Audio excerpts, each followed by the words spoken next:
We're going to go ahead and move on um, to my main discussion topic. And it's one that if you're not in, okay, one, if you're not into conspiracy theories, you don't usually hear it. But also, if you're not into like IT security, you probably won't hear it very much either. But it's a very real thing in both realms, whether you're wanting to get into conspiracy stuff or not. But I think it's worth discussing and worth talking about. And actually, it even ties into to that story I was telling you about the woman in England a little bit earlier. So I want to start by talking about something called social engineering, and it's a vague term, but it's also it sounds ominous, but it's hard to really define what it means. It's a term that, at least in the IT field, you hear thrown around a lot because it is a type of technology-based attack. But it's also something that is not really in our general lexicon, so most people don't know it. So I'll give you two good definitions that I found as I was trying to just get some stuff gathered together for this segment. Just did a quick Google search for social engineering to get the definition of it, and they described it in a pretty good way, I thought. That social engineering is the use of central planning to try and manage change and development within a society. And within the technological realm, it's using deception to manipulate people into sharing personal information. And really, it's kind of a hybrid of both. So let's think about the ways in which we fall into and fall victim to social engineering. And during the good, the bad, and the strange segment, we looked at the story about out of England of the woman named Zed. I don't know if I told you her name. That was the name that they gave her. It wasn't her real name. And how she was tricked into giving her personal information away.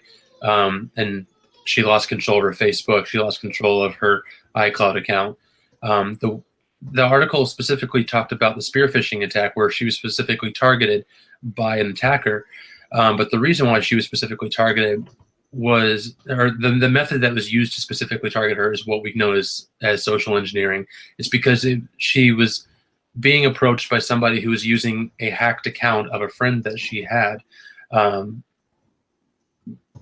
oftentimes it's from the people that we know, the people that we trust, that when somebody wants to bring something to our attention that may not be necessarily accurate or may not be the full truth, oftentimes they will try to present themselves as our friend, as our good buddy who's going to be looking out for us, and so we can trust them. And really, this kind of goes to a number of other things that we'll get to in just a minute. Trying not to get ahead of myself here.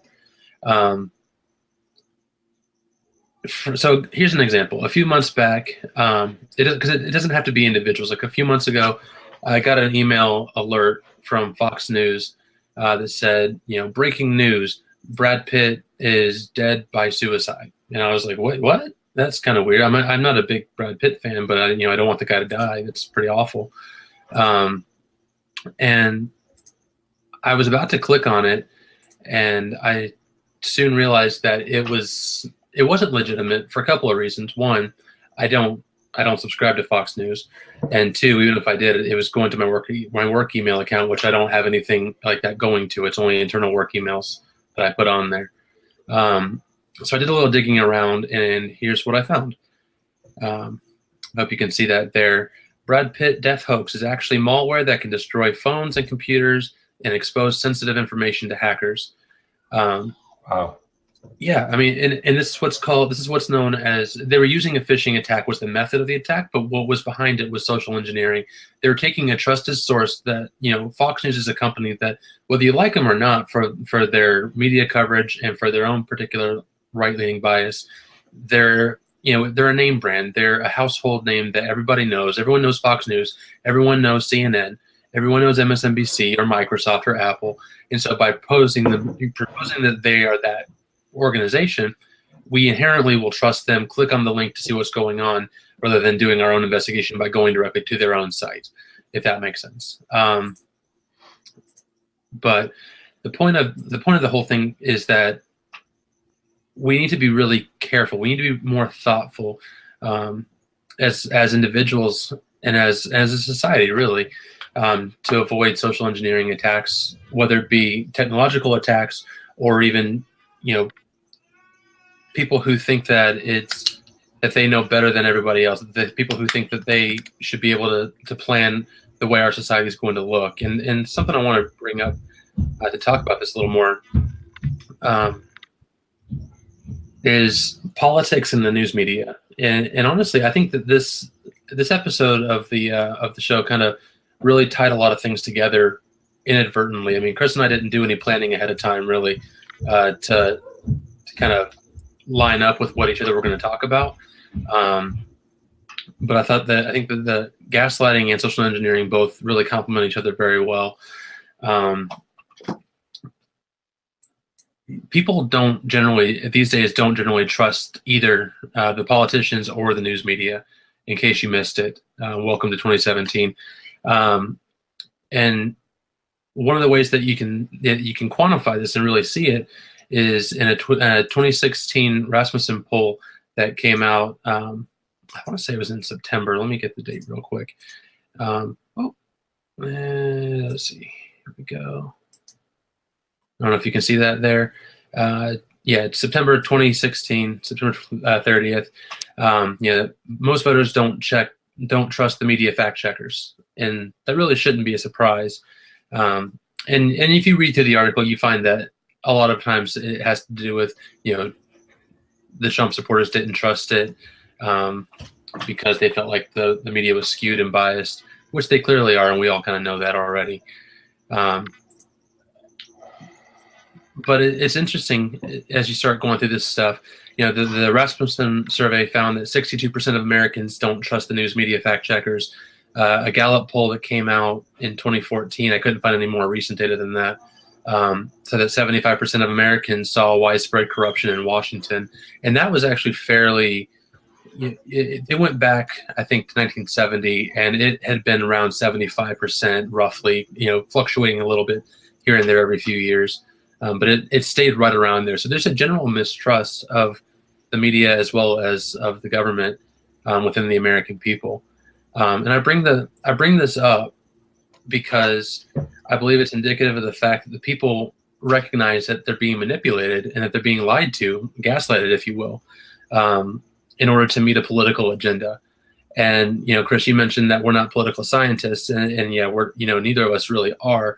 But that is what I've been studying in school. And one of the things that they make perfectly clear within the academic realm of political science is that the primary role of the news media today is to set the national agenda. So they're the ones who come out and they'll talk about, one news media will break a story, and then all the other ones immediately grab onto that story and they all start broadcasting it. And pretty soon that's all that's being talked about. And before you know it, that's what's being shared on, trending on Facebook and trending on Twitter. And all of a sudden we're going to work and people are talking about it. And it's because they're setting the national agenda for us. They're the ones who are deciding what we talk about rather than us deciding what's really important, if that makes sense. And can I just pop in right here? Yeah. It's almost like a swarm. If you've ever seen like a swarm of birds or like a school of fish, where there's just hundreds of them and they all just turn at the same time. That's how coordinated that these stories are. You can literally see the same exact words, grammar, everything in these headlines and in these articles that are placed out. I've lost track of this article that I found this in, but they actually studied up and they took a few instances where they found when a story happened, like you were saying, it's like it ignites sort of like this firestorm, and then they're using the same exact word, the same exact verbiage. How could they possibly know unless they're getting their information, all of them, from the same place? That's sort of, I mean, you'd have to in order to be that unified, I would have to think you're getting your information from the same place. Now you guys can take that to mean whatever. I'm not conspiracy theorist saying that the government's telling them what to do or anything like that. But what I am saying is it sure looks like information is being shared amongst all of these news organizations and whatnot, what have you, at a very rapid pace, almost as if they're taking orders from like a general or something. Again, not saying it's military or government. I'm just using that as a allegory, as an example. Yeah, and I mean, I think that they, I think really the thing to remember about it is that they want ratings. They're in it for money, but at the same time, like clearly, it's over the last 8 years we saw the the mainstream media, not necessarily Fox, because Fox is always more to the right,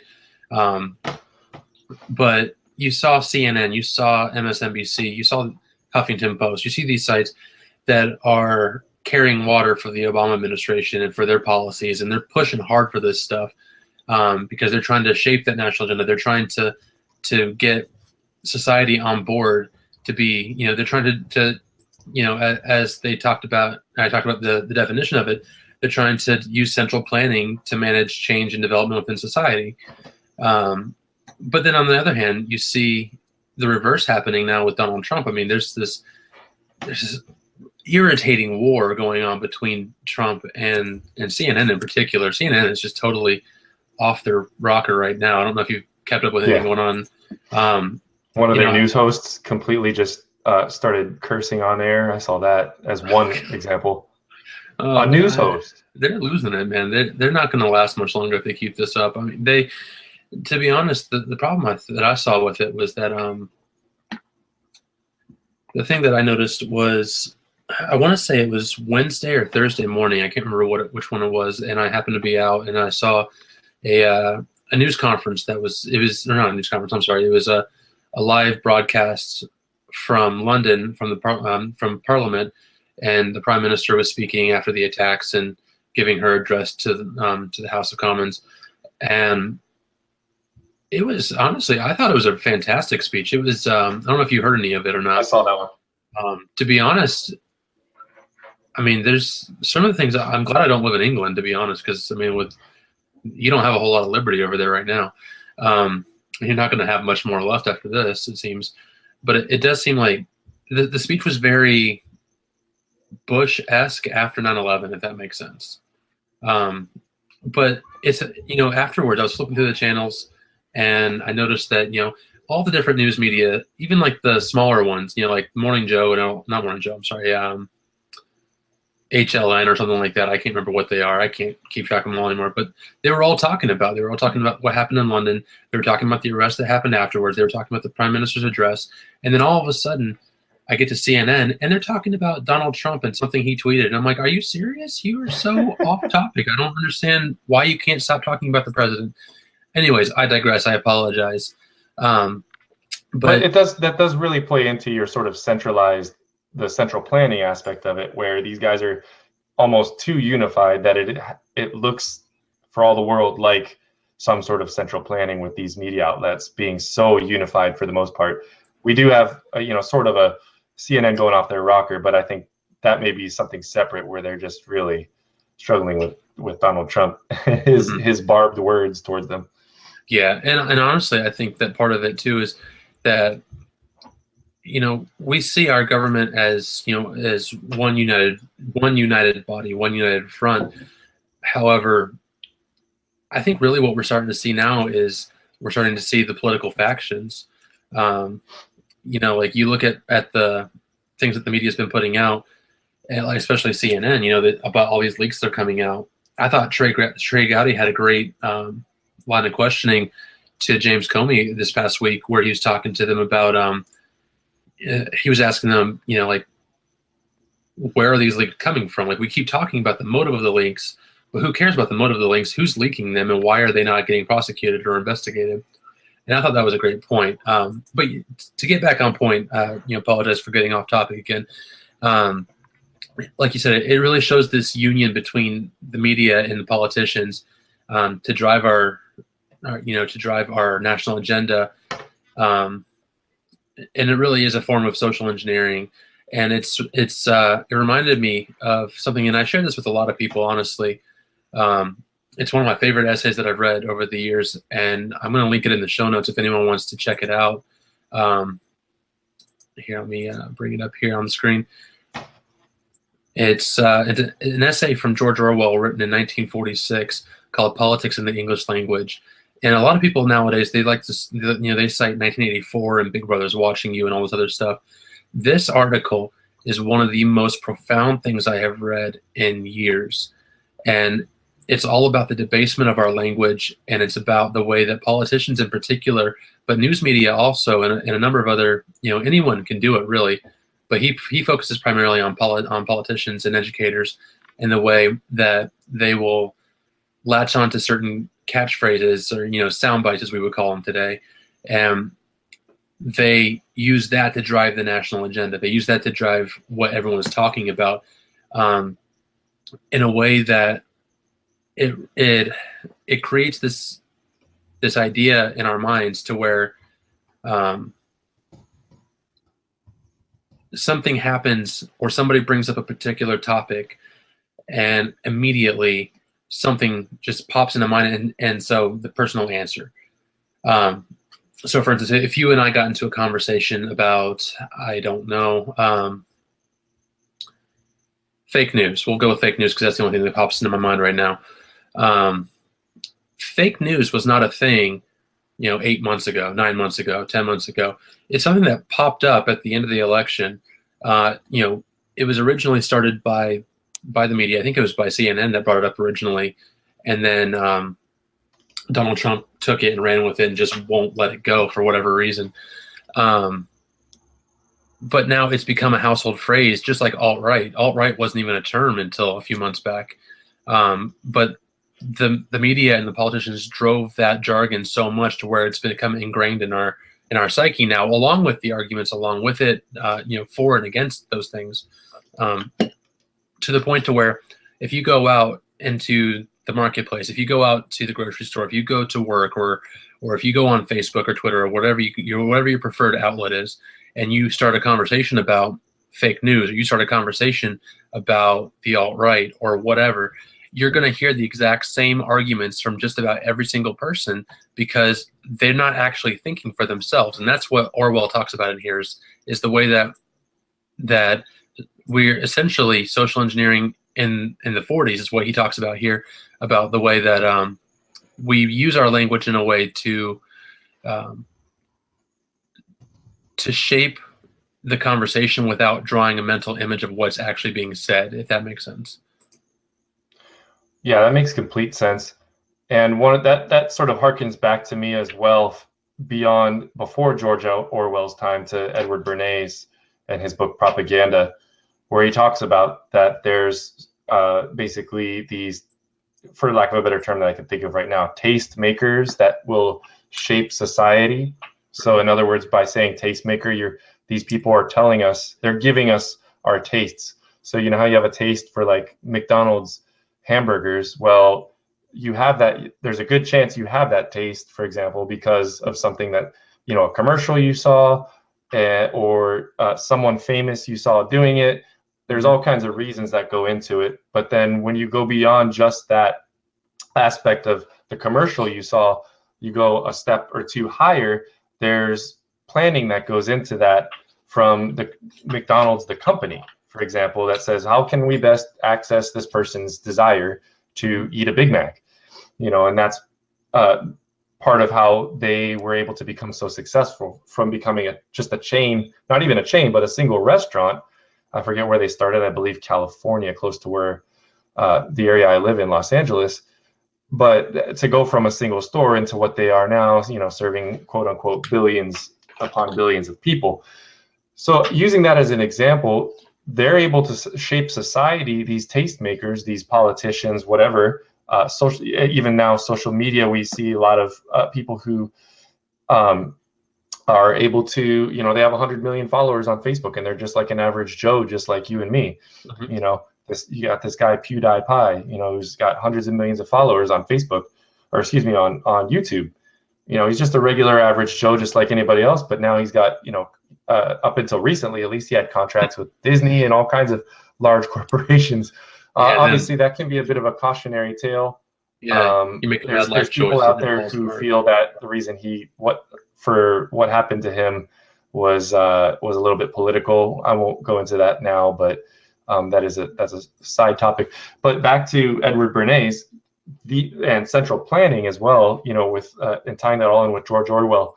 I really, couldn't agree more with you, Dan. And I think that there's so much thought that goes into it, that the society that we have now is not an accident. The behavior patterns that we have now, that we talked about earlier in the show, with the screen time, and with emotional intelligence not being really what it used to be. Those problems, we can trace it back, and so to speak, to central planning. We can trace it back to the tastemakers that tell us this is what you need. This is the latest thing. And it's really telling when you have the very maker of the iPad. We'll just use that as an example, Steve Jobs. I hear this all the time, but supposedly he didn't give his iPad to his kids, right? So the guy who made it knew better than to let his kids use that, at least on a frequent basis. So, where are we going with all this?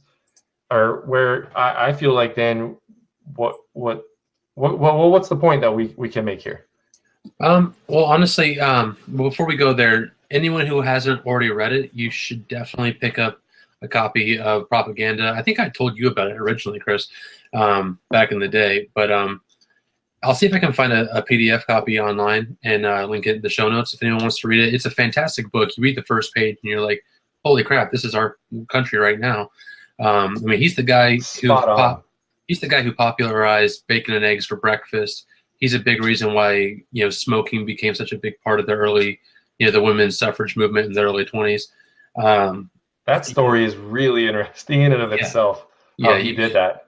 Anyone who's not familiar should definitely check out Bernays. He was the nephew of Sigmund Freud, so if that gives you any indication of what an interesting character he is, it's worth a read. But yeah, I'll try and mention that and put it in the show notes there. But the point of it, you kind of talked about gaslighting and how to cope with it.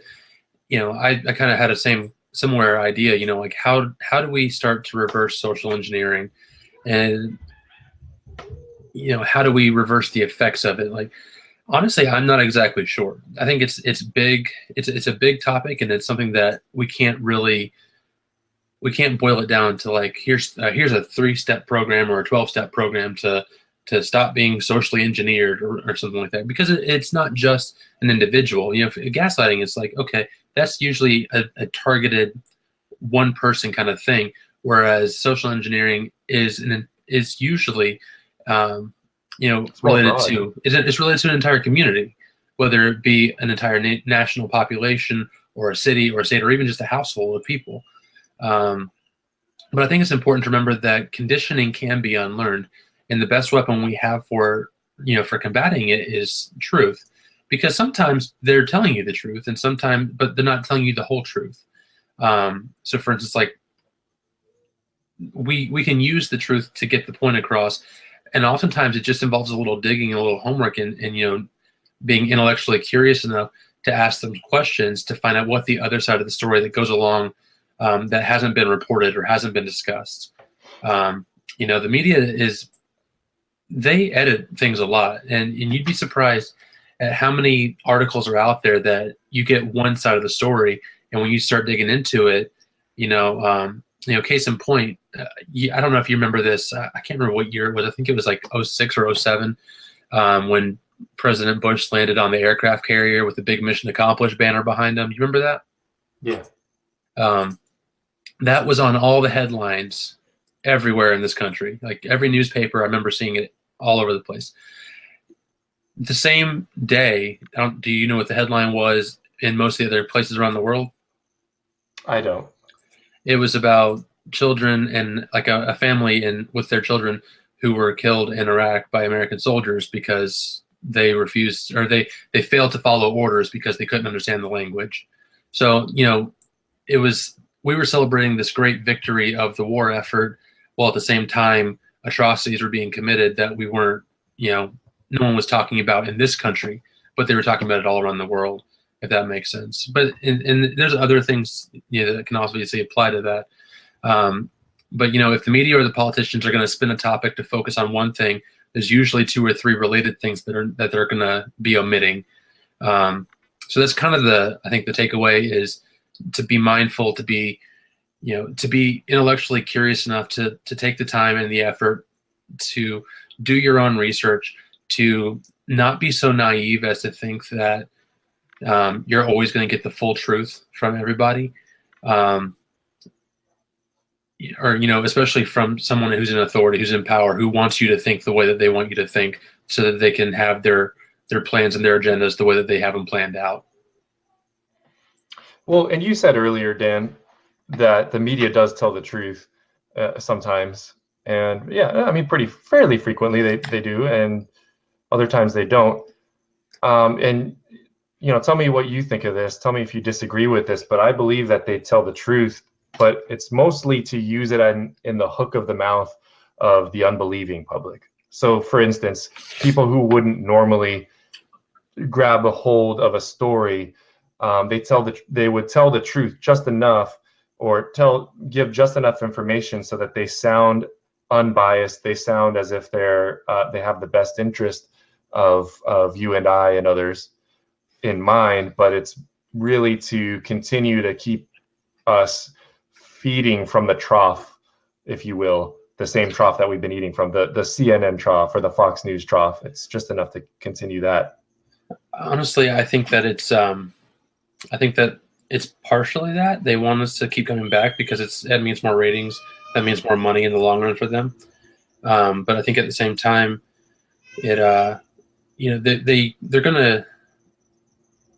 they will also use it as a weapon. For instance, if they have somebody who comes on like who was it? Glenn, I think it was Glenn Greenwald. I was on an interview with him recently, where they took something, it was a fact, it was an obvious fact, it was something that was true, and they used it in a way to try and corner him into, in order to prove him wrong, basically. Now he ended up setting the record straight, but if he wasn't there to correct the matter right there on the spot, then that one little fact that they threw out there could have really spun into a completely different media narrative. Well, it's lawyer speak. And when you're in a courtroom, a lawyer knows how to tell just the right truth or the right fact at the right point to try to get a desired response. Right. And honestly, I don't want to paint the entire media as a bunch of liars who have this, I don't want to portray them as this dark cabal that's trying to control everything. I think that they're an arm of this thing. And to be honest, I think if you want to actually see honest reporting about things, you should probably stick to local media. Local news tends to be better about this stuff than the national media, because the national media has big money invested in it. Yeah, definitely. I agree with that. And NPR, right? I noticed that the article, the essay that you were sharing was from the NPR website. I thought that was really interesting. We could maybe touch on this real fast about the federal funding that is currently being cut. Before we do, let me just disclaimer. Let me correct the record. The only reason I chose the NPR site for that was because the only other alternative was Orwell.ru/library, and I was like, I'm not going to link a Russian site on there. I don't trust it.